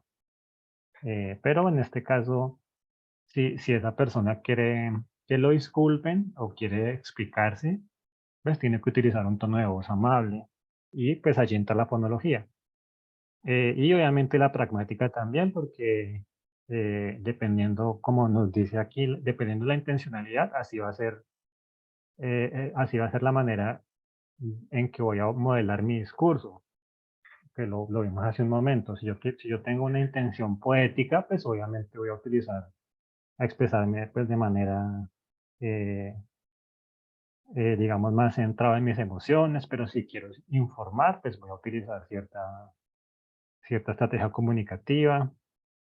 Voy a utilizar, dependiendo de la intención que yo tengo, pues así va a ser la manera en la que voy a utilizar las palabras, la manera en la que voy a utilizar el lenguaje para esa finalidad. Entonces esa es la intencionalidad. Es precisamente, dependiendo la intención que yo tenga, esa intención va a modelar eh, mi discurso, ya que mis actos lingüísticos lo que buscan es conseguir ese propósito o esa finalidad que yo tengo. Bien, vamos a pasar al siguiente, que es la aceptabilidad. La aceptabilidad corresponde a la actitud del receptor, quien acepta el texto considerándolo coherente y cohesivo, o sea que está bien escrito y que tiene sentido. El receptor observa que es eficaz, efectivo y adecuado, que se adapta a unas circunstancias determinadas. Por ejemplo, un texto pensado para segundo de primaria es diferente a uno para bachillerato. Bueno, entonces la aceptabilidad se relaciona con la semántica y la pragmática también, con el significado de las palabras y con la pragmática en el sentido de la intencionalidad que yo tenga. La aceptabilidad es cuando hace referencia a que el lector, el receptor del texto, se siente identificado con el mismo, con el texto. Es decir, es cuando el lector identifica que ese texto fue o está dirigido hacia él, que fue pensado en un lector como él. Por eso se da el ejemplo, un texto pensado para segundo de primaria es diferente a uno para bachillerato. Entonces, por ejemplo, si yo quiero explicar un tema, estoy pensando en elaborar un texto para trabajarlo con chicos de primaria, obviamente tengo que pensar en el público al cual va dirigido ese texto. Entonces, si son chicos de primaria, pues obviamente tengo que utilizar un lenguaje sencillo, tengo que utilizar unos conceptos y unos términos que sean o que correspondan a ese público, que realmente sí lo vayan a entender. Por ejemplo, tengo que utilizar una tipografía un poco más grande, utilizar elementos visuales, de pronto utilizar elementos más coloridos, ya que el texto está pensado para usarlo en primaria. Eh, y si yo lo voy a usar, por ejemplo, en bachillerato o en la universidad, pues obviamente voy a utilizar otro tipo de lenguaje. No puedo llegar con un lenguaje de primaria a trabajar un texto de bachillerato o de universidad, porque pues obviamente el público ya va a tener unas expectativas diferentes, están esperando pues otro tipo de contenido. Entonces, la aceptabilidad se da cuando efectivamente el lector, hay una correspondencia entre lo que el lector espera del texto y efectivamente lo que el texto le da al lector. O sea, que si es un texto para primaria, que efectivamente tenga elementos que se correspondan a un texto de primaria. Y viceversa. Si es un texto para bachillerato o para la universidad, pues que también corresponda a lo que se espera de un texto para este nivel educativo. Entonces aquí entra nuevamente la semántica y la pragmática a jugar, ¿no? La semántica, porque obviamente tengo que utilizar unas palabras adecuadas y una pragmática porque dependiendo de la intención que yo tenga, pues así, y dependiendo del público al cual estoy dirigiéndome, de esta manera yo voy modelando mi discurso. Entonces, pues por eso se pone allí la imagen de la niña leyendo. Bien, el siguiente elemento es la informatividad, que hace referencia al grado de elementos informativos que aparecen en un texto, o sea, la cantidad de información que encontramos en un texto. Y acá hay que tener en cuenta dos elementos, que es la información nueva y la información conocida. Un texto rico en información nueva exige mucho mayor esfuerzo, pero es obviamente más interesante. Pero obviamente no puedo tener un texto que presente solamente información nueva, ya que va a ser un poco, o va a ser más difícil de entender. Entonces, por lo general, yo lo que hago es mostrar información conocida.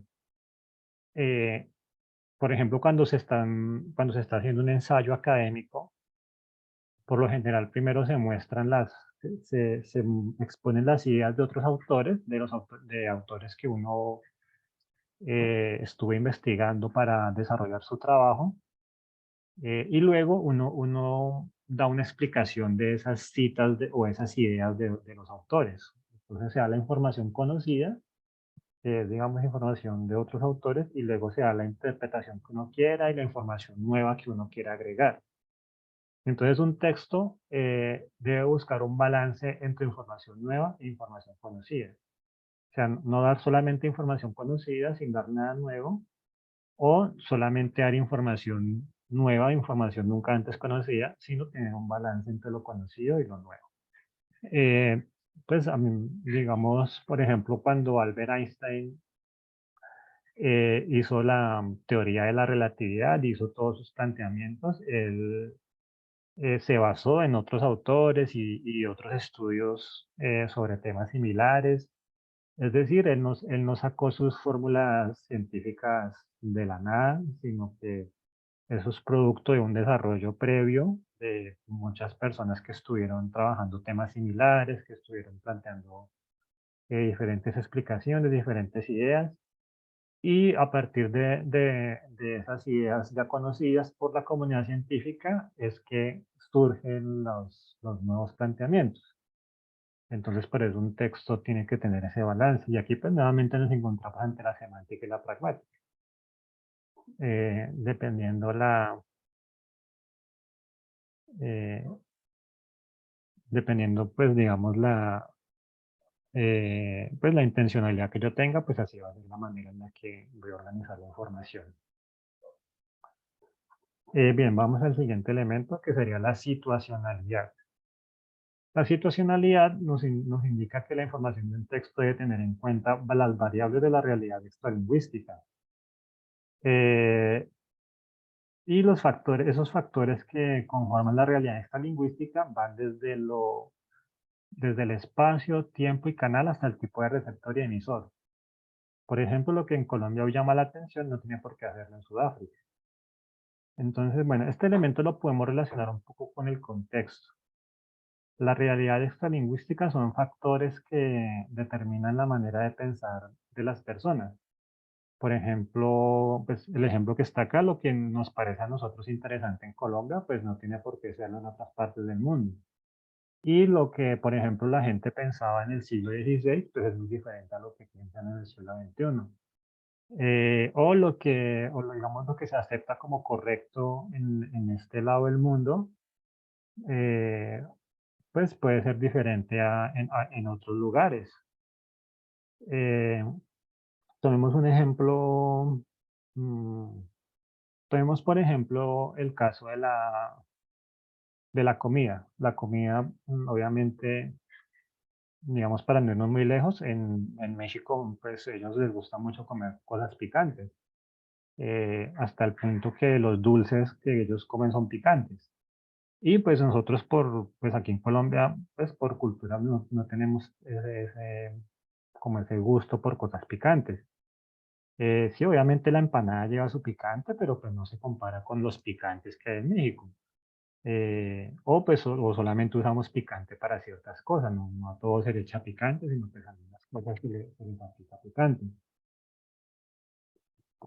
Eh, hay, por ejemplo, digamos, unas restricciones en ciertas religiones, como por ejemplo en la religión hebrea, el judaísmo, o en la religión islámica, los musulmanes, ellos tienen como unas normas de cómo debe ser procesada la comida y de qué cosas se pueden comer. Por ejemplo, para ellos, ellos no pueden comer carne de cerdo. Los judíos y los musulmanes no comen cerdo. Y en cambio nosotros en Colombia, pues aquí nos encanta, ¿no? O sea, la comida colombiana, pues la lechona, los chorizos, bueno, en fin, acá no tenemos ese problema. Y también en estas religiones judía y musulmana, hay unas normas también al momento de tratar la comida, que en el mundo hebreo se conoce como la comida kosher y en el mundo musulmán se conoce como la comida halal. Que la comida, que digamos ese tipo de comida digamos, requiere unos procedimientos específicos, por ejemplo, cuando van a sacrificar un animal, pues ellos obviamente comen, pues no comen cerdo, pero comen otras carnes, ¿no? Comen res, comen cordero. Entonces, para cuando van a sacrificar a un animal, pues digamos es diferente a como hacemos acá, que se llevan a un matadero industrial y pues se realizan todo el proceso, sino ellos tienen que hacen como un ritual donde el animal tiene que estar solo y, por ejemplo, en los musulmanes ponen el animal en dirección hacia la Meca, que es como el lugar más sagrado para ellos, y hacen como si fuera una ofrenda a Dios y hacen pues el sacrificio y el animal tiene que estar solo. Entonces son unos rituales que ellos tienen y que hacen parte de su realidad extralingüística. Entonces, pues estos factores de la realidad extralingüística pues van desde cosas como puede ser la comida a otros aspectos, pues ya como los aspectos morales. Y por ejemplo, pues nosotros sabemos que en muchos países árabes existe la poligamia, ¿no? O sea, una persona puede tener diferentes esposas, pero en este lado del mundo pues no se maneja eso, se maneja otro tipo de relaciones al respecto. Entonces, pues a eso es a lo que hace referencia la situacionalidad, a las variables de la realidad extralingüística que también tienen que ver con la época, ¿no? Si, o sea, uno muchas veces lee un texto, digamos, digamos, de la Edad Media o de antes y encuentra como cosas que de pronto en estos tiempos no serían bien vistos o no serían aceptados. Entonces a eso es a lo que hace referencia la situacionalidad. Bueno, otro elemento es la intertextualidad. La intertextualidad lo que nos dice es que todo texto depende del resultado de otros textos anteriores. Es decir, que eh, digamos, lo que nosotros queremos decir, siempre o por lo general está influenciado o relacionado con otros textos o otras ideas de otras personas que estuvieron planteando cosas similares. Entonces se relaciona con la informatividad, porque hace referencia a esos otros textos que yo utilizo para eh, tener, digamos, darle validez a mis ideas y también que yo los tomo como inspiración para tener mis planteamientos. Por eso lo que nos dice es que esto no implica pérdida de creatividad, porque, o sea, pues alguien podría decir, pero es que eso sería como copiar, ¿no? O sea, si usted está utilizando las ideas de otra persona, pues usted se está copiando. Pero pues eso no es necesariamente así, sino simplemente esas otras ideas pueden ser digamos, como elementos que yo tomo para precisamente darle validez a mis planteamientos propios, como decir, bueno, yo no soy el único que plantea esto, sino también lo plantea esta persona. Y de ese planteamiento es que yo me inspiro para hacer este nuevo planteamiento, algo parecido a lo que hizo Einstein. Él, a partir del trabajo de otros físicos y de otros matemáticos y científicos, logró sintetizar su pensamiento y plantear su teoría de la relatividad y pues todas sus teorías científicas. Entonces, bueno, acá tenemos de ejemplo algunas imágenes que nos sirven para ilustrar un poco este tema.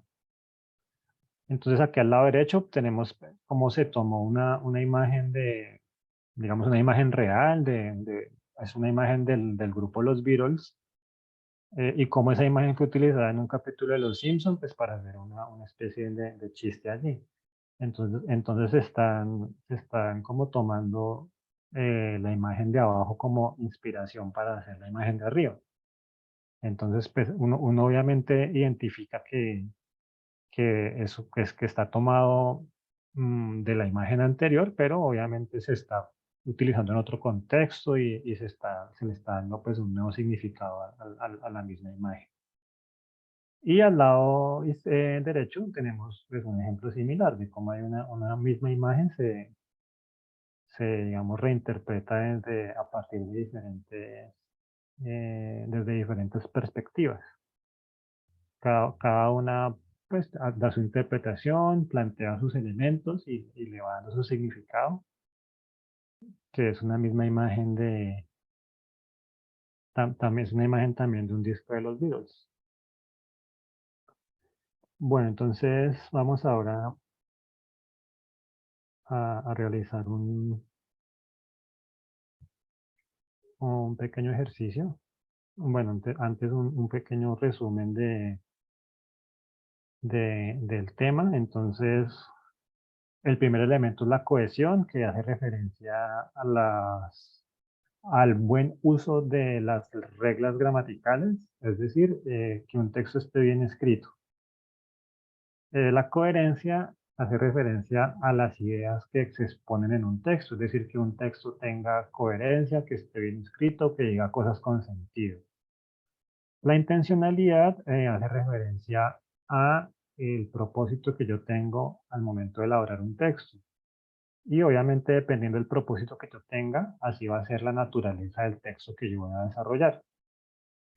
El siguiente elemento es la aceptabilidad, que hace referencia a la relación que hay entre pues podríamos decir, entre la intención y el lector. O sea, entre la intención que yo tenga y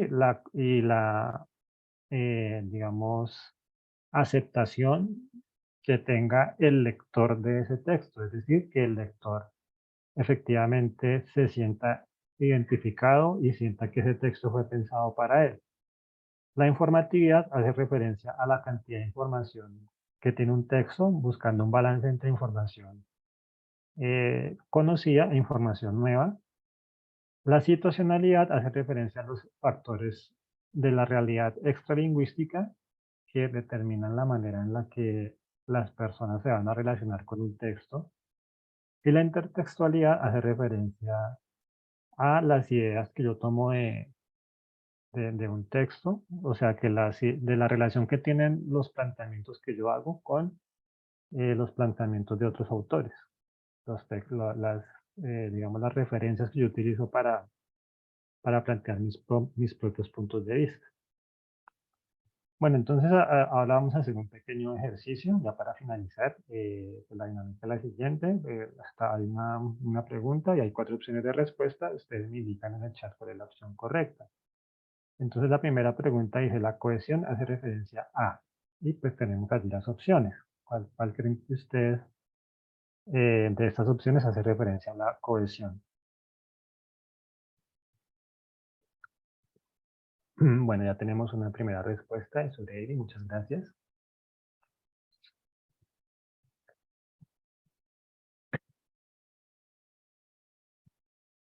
Sandra Contreras también nos responde, muchas gracias.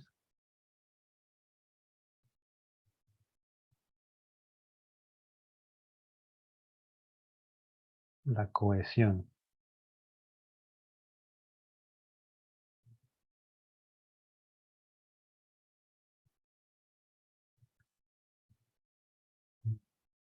Bueno, tenemos más respuestas de Angie, de Neila, de Silvia, de Jason.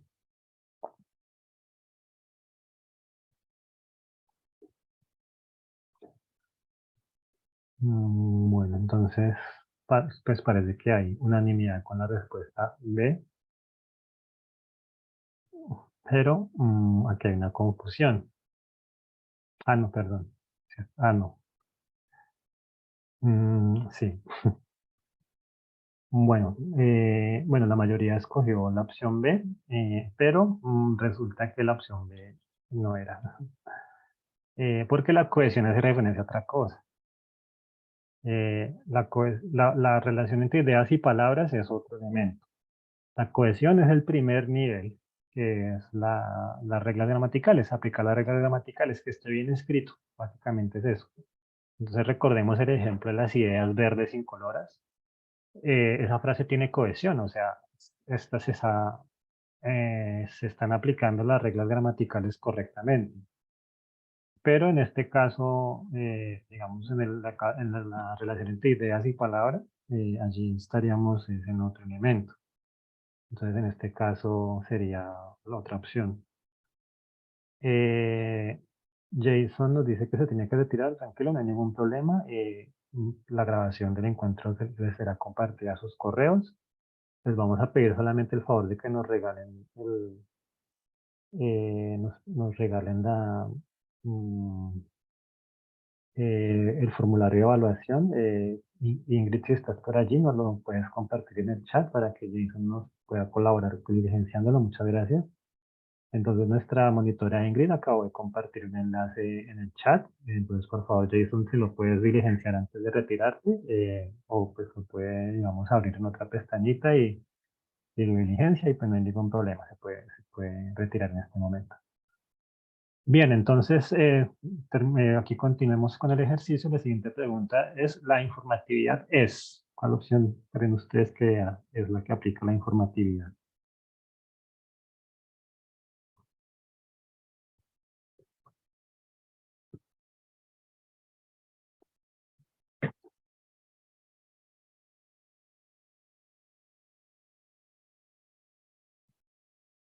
La informatividad. Bueno, entonces vamos haciendo descartes.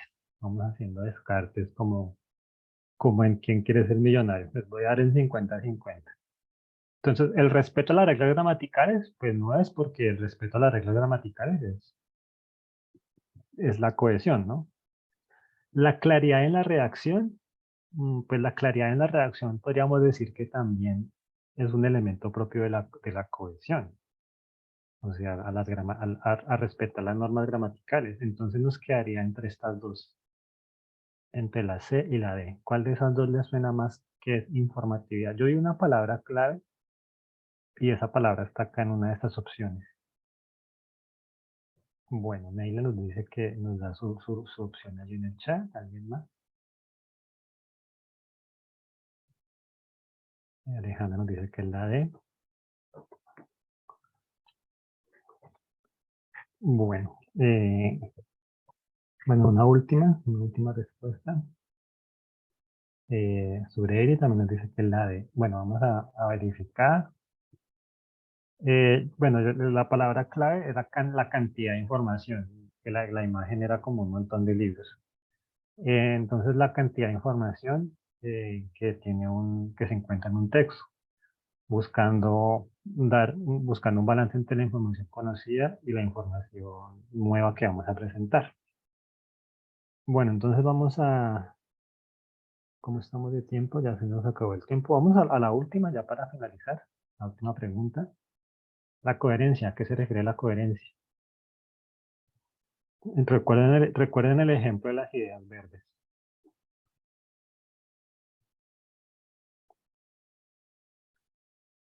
Bueno, acá tenemos ya varias respuestas. La mayoría optaron por la opcional.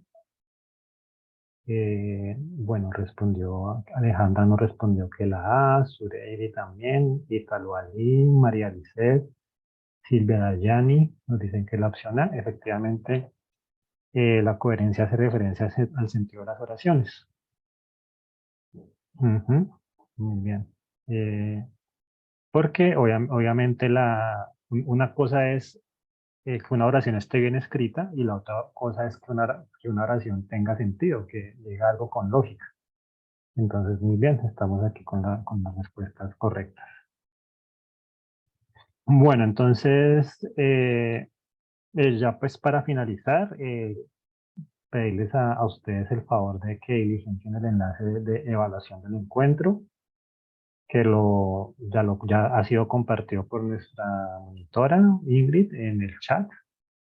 Entonces, muchísimas gracias a las personas que participaron en el encuentro.